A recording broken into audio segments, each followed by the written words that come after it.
Hello hi అందరికీ నమస్కారం. నేను మీ కేఎంఆర్. వైఎస్ఆర్ అభిమానులారా, కార్యకర్తలారా, వైఎస్ఆర్సీపీ పార్టీకి ఓటు వేసిన ప్రతి ఒక్కరికి నా హృదయపూర్వక కృతజ్ఞతలు. మీరు వేసిన ఓటైతే వృధా కాలేదు.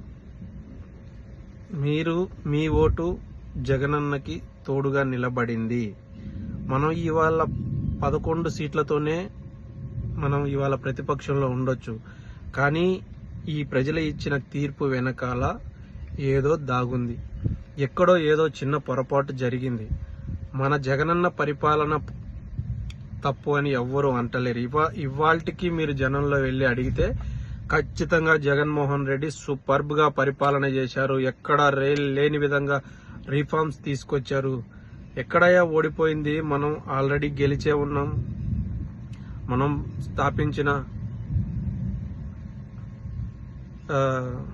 విలేజ్ సెక్రటరేట్స్ ద్వారా పరిపాలన సాగుతుంది.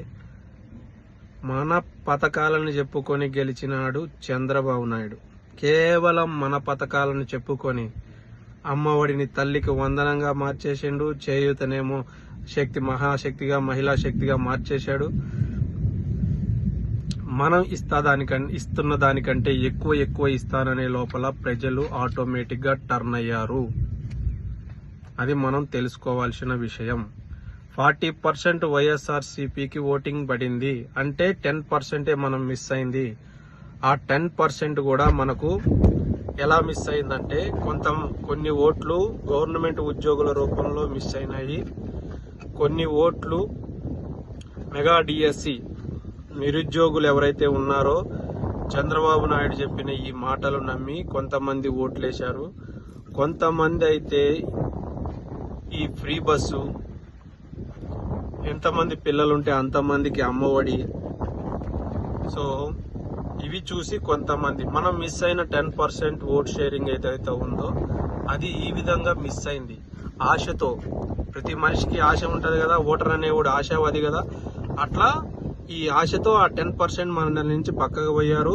తొందరలోనే ఈ మహాకూటమి ఇచ్చిన వాగ్దానాలన్నీ నెరవేర్చలేని వాగ్దానాలని తొందరలోనే ప్రజలు తెలుసుకుంటారు. ఆ 10%, 15% ప్రజలు మళ్ళీ మన కాడికి వచ్చేసే అవకాశం చాలా ఉంది. ధైర్యంగా నిలబడండి. మనందరికీ మన కార్యకర్తలు, మనకి జగనన్న అండ ఉంది. మనం శాంతియుతంగా, ప్రజాయుతంగా ప్రజల సమస్యల మీద ప్రజా గొంతుకై మనం నిలబడదాం. ఖచ్చితంగా రాబోయే ఎన్నికల్లో ప్రజలు మనల్ని ఆశీర్వదిస్తారు. మనం ప్రజల తరపునే పోరాడదాం.